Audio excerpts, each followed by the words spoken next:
नमस्कार. कल्पना नव्हती पण महाराष्ट्र भूषण पुरस्काराच्या घोषणेनंतर अशोक सराफ यांनी त्यांचा आनंद व्यक्त केलाय.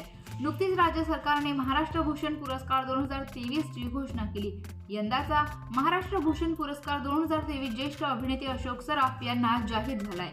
तसेच मनोरंजन विश्वातील अमूल्य योगदानासाठी त्यांना महाराष्ट्र भूषण पुरस्कार 2023 देऊन सन्मानित करण्यात येत आहे. आणि याच वेळी अशोक सराफ यांनी देखील आपला आनंद व्यक्त केलेला आहे.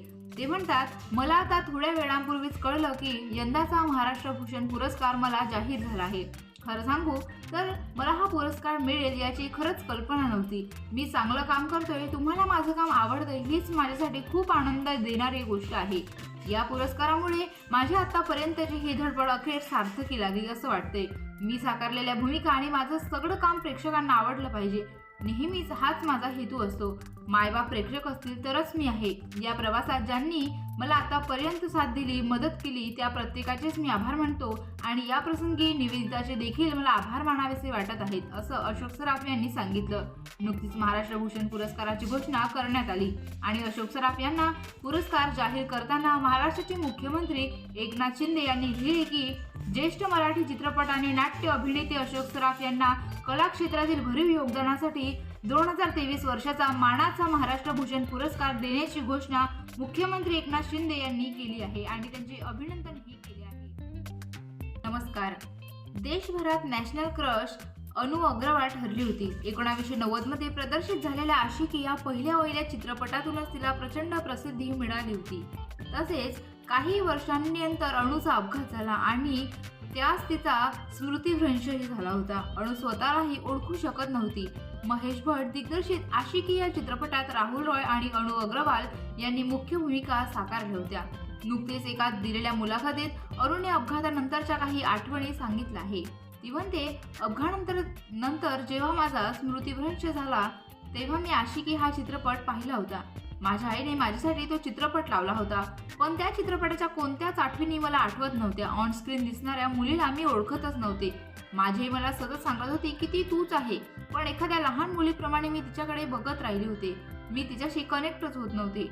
त्यावेळी आशिकीचा दुसरा भाग थिएटरमध्ये प्रदर्शित झाला होता, म्हणून आईने मला चित्रपट दाखवला आणि त्यावेळी मला काहीच आठवतही नव्हते असेही अभिनेत्रीने सांगितले. पुढे ती म्हणते, आशिकी हा तुझा चित्रपट आहे आणि आता त्यांनी आशिकी 2 प्रेक्षकांच्या भेटीला आणला आहे असं आई मला सतत सांगत होती. मी तिला त्यावेळी विचारत होते की हे 2 म्हणजे काय, कारण मला त्यावेळी 1 आणि 2, 3 हे क्रमांक सुद्धा माहीत नव्हते. अशी माझी अवस्था होती. ऑन स्क्रीन दिसणारी मुलगी मीच होती याचा विचारही मी करू शकत नव्हते, पण मला तिच्या भावना जाणवत होत्या. त्या चित्रपटाच्या भावना तितक्या तीव्र होत्या, म्हणूनच लोक आजही त्या चित्रपटाबद्दल बोलतात. अखेर प्रेक्षक अशाच गोष्टींवर प्रतिक्रिया देतात, ज्याला पाहून ते हसतात आणि रडतात सुद्धा. जवळपास 30 वर्षांपूर्वी ती स्वतःहून या इंडस्ट्रीपासून लांब गेली होती. अनु अग्रवालला पुन्हा एकदा अभिनयात यायचं आहे. यासाठी ती योग्य स्क्रिप्टची प्रतीक्षा करते आहे. सर्वात आधी मॉडेलिंग, त्यानंतर एंटरटेनमेंट बिझनेस आणि मग चित्रपटातून माझी कमाई झाली होती. मी अभिनेत्री आहे. मी बराच काळ या इंडस्ट्रीपासून दूर होते, पण मला इथे पुन्हा एकदा अभिनय करायचा आहे आणि मी दिग्दर्शकांना आणि निर्मात्यांना भेटते. मी त्यांच्याकडून स्क्रिप्ट सुद्धा ऐकते आणि मला एखादी स्क्रिप्ट आवडल्यास त्यात मी नक्कीच काम करेन असंही तिने स्पष्ट केलं. नमस्कार. सध्या झी मराठीवर 2 नवीन मालिका चांगल्याच चर्चेत येत आहेत. यात पहिली मालिका म्हणजे पारू आणि दुसरी शिवा. या मालिका सुरू होण्याआधीच प्रेक्षकांमध्ये चर्चा रंगली आहे. यात खास करून शिवा या मालिकेत रांगडी भूमिका साकारणाऱ्या अभिनेत्रीची सर्वाधिक चर्चा होताना दिसते आहे. तर ही अभिनेत्री नेमका आहे तरी कोण? यापूर्वी तिने कोणत्या मालिकेत काम केले असे अनेक प्रश्न प्रेक्षकांना पडले आहेत. विशेष म्हणजे यापूर्वी या अभिनेत्रीने भाग्य दिली तू मला या मालिकेत काम केलंय. शिवा या मालिकेत मुख्य भूमिका साकारणाऱ्या पात्राचं नाव शिवानी पाटील असे आहे. संघर्षनगर नावाच्या वस्तीत राहणारे शिवा वडिलांचं गॅरेज चालवते. शिवा अख्ख्या वस्तीला माहितीये, कारण तिचा बेधडक स्वभाव, अन्यायाला तोंड द्यायची तिची प्रवृत्ती आणि अडल्या नडल्याच्या मदतीला धावून जाणे ही तिची खास करून ओळख आहे.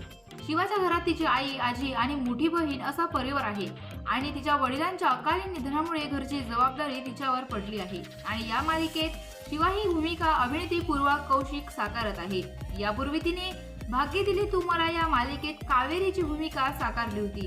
कावेरीच्या मैत्रिणीची म्हणजेच वैदेहीची भूमिका साकारली होती. आणि विशेष म्हणजे शिवा या मालिकेच्या माध्यमातून पहिल्यांदाच पूर्वाच्या अभिनयाची एक वेगळी बाजू प्रेक्षकांसमोर येणार आहे. दरम्यान शिवाय या मालिकेत पूर्व व्यतिरिक्त शाल किंजवंडेकर, समीर पाटील, मीरा वेलणकर आणि सविता मालपेकर